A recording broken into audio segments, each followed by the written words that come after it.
Como cada 19 de septiembre, desde 1985, el país recuerda a las víctimas de aquel mortífero terremoto de 8.1 grados. Este 2017, en diversos estados de la República, se efectuó a las 11 horas un simulacro. Tan solo 2 horas después, a las 13 horas con 14 minutos, se repitió la historia. Esta vez, con un sismo de 7.1 grados, cuyo epicentro se sitúa a 12 kilómetros al sureste de Azochiapan, en los límites de Morelos y Puebla. Las alarmas se encendieron de nuevo en el país.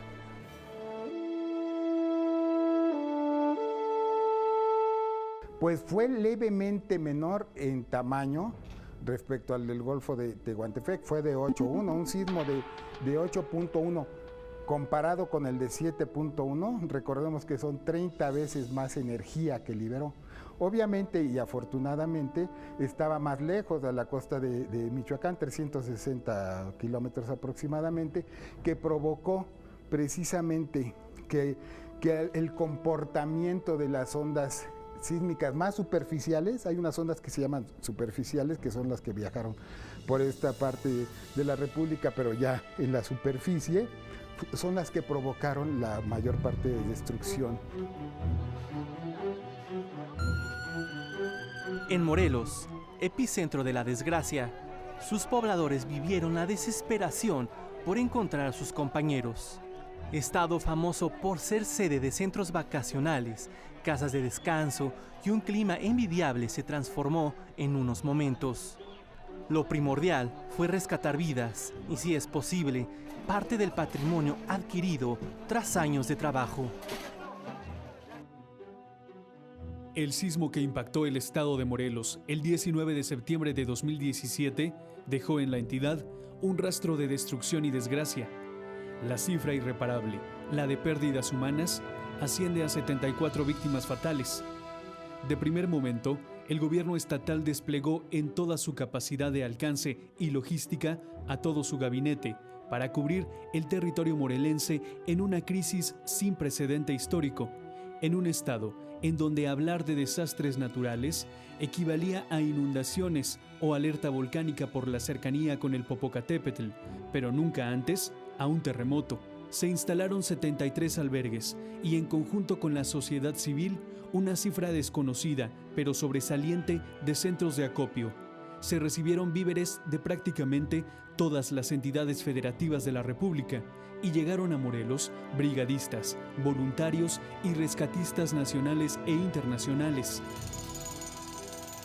Después de la crisis inmediata, llegó el momento de contabilizar las afectaciones. Viviendas, 15.704 que presentan diversos daños, desde pérdida total hasta afectaciones menores. Para ello, el gobierno federal ha puesto en marcha el censo y acceso de la población a los recursos del Fondo Nacional de Desastres Naturales, FONDEN.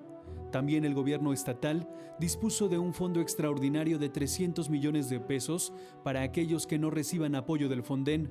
En materia educativa, 28 escuelas de nivel básico que tendrán que ser demolidas y reconstruidas.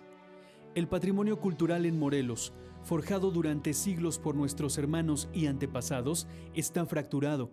La Secretaría Federal de Cultura realizó brigadas de especialistas, quienes determinaron que son 11 templos y conventos del siglo XVI, inscritos en la lista de Patrimonio Mundial de la UNESCO con fuertes afectaciones, por lo que se realizó el cierre de acceso al público y acordonamiento de las zonas afectadas y apuntalamiento de los inmuebles en riesgo.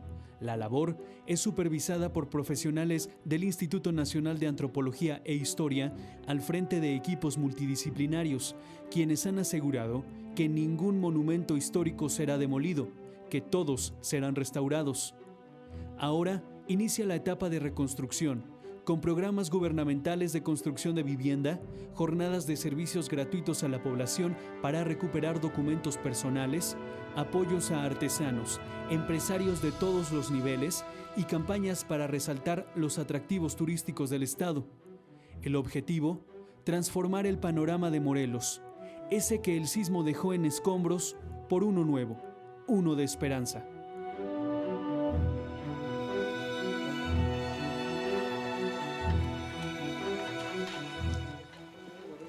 Yecapixtla, Morelos, tierra que presume tener la más sabrosa cecina del mundo, es ejemplo de la situación que viven diversos municipios del estado. En Yecapixtla, al igual que en muchos lugares del país, sus hombres, mujeres y niños luchan por regresar a la normalidad.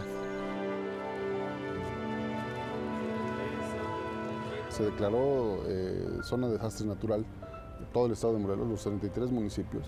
Y en nuestro estado entendemos que la primera etapa es realizar el censo. El censo es, fuimos casa por casa y ya se censó, fueron 420 viviendas que se clasificaron como dañadas en su totalidad o con derrumbes importantes, derrumbes parciales que afectan la estructura de la vivienda y que son susceptibles de ser apoyadas. Esas son las viviendas que tenemos. Nosotros aproximadamente 1.500 personas fueron las que quedaron damnificadas. Se habilitaron albergues, sin embargo la gente decidió quedarse con algún familiar o algún vecino. No se ocuparon más que 2 o 3 días. Yo creo que regresar a la normalidad y recuperar el patrimonio para muchas personas pues no es cosa sencilla. Dependemos mucho, la verdad, de los recursos que puedan fluir desde el gobierno federal, del FONDEM. Eso es lo que estamos esperando en este momento. Esperemos que sea a la brevedad. Imagínate pasar una noche con lluvia y no tener más que cubrirte alguna lona, alguna de manera muy así, pues fuera de lo común, ¿no? Es muy difícil. Yo espero que esto fluya cuanto antes y podamos hablar de que Yecapixtla esté de pie, por lo menos en lo más básico, porque para recuperar hay gente que perdió todo su patrimonio, que es de toda una vida, ¿no? Y también va a ser imposible que tanto el gobierno federal, el gobierno municipal, pues le vuelva a reconstruir su vivienda al 100% como lo tenía.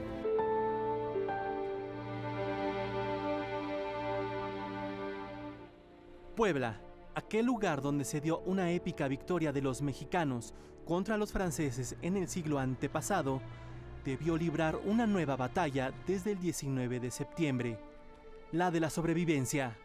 Iglesias, casas y viviendas sucumbieron ante la fuerza de las ondas provocadas por el movimiento telúrico. La tierra desconoce la piedad, solo quiere permanecer transformándose, afirmó el poeta José Emilio Pacheco. Contrario al saldo blanco registrado el 7 de septiembre, Puebla resintió en sus entrañas el impacto del terremoto del día 19. Un total de 112 municipios fueron incluidos en la declaratoria de emergencia, Atlisco e Izúcar de Matamoros, con las mayores incidencias.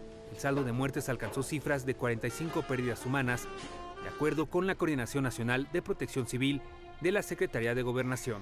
En cuanto a infraestructura, números de la Secretaría de Desarrollo Agrario, Territorial y Urbano muestran que al menos 9,000 viviendas registraron algún tipo de deterioro. La población sumó esfuerzos para improvisar refugios temporales.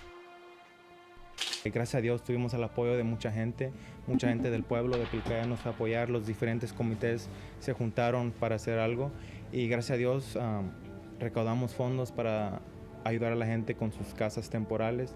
Estamos conscientes que la ayuda de nosotros no es ni 1% de la que la gente necesita.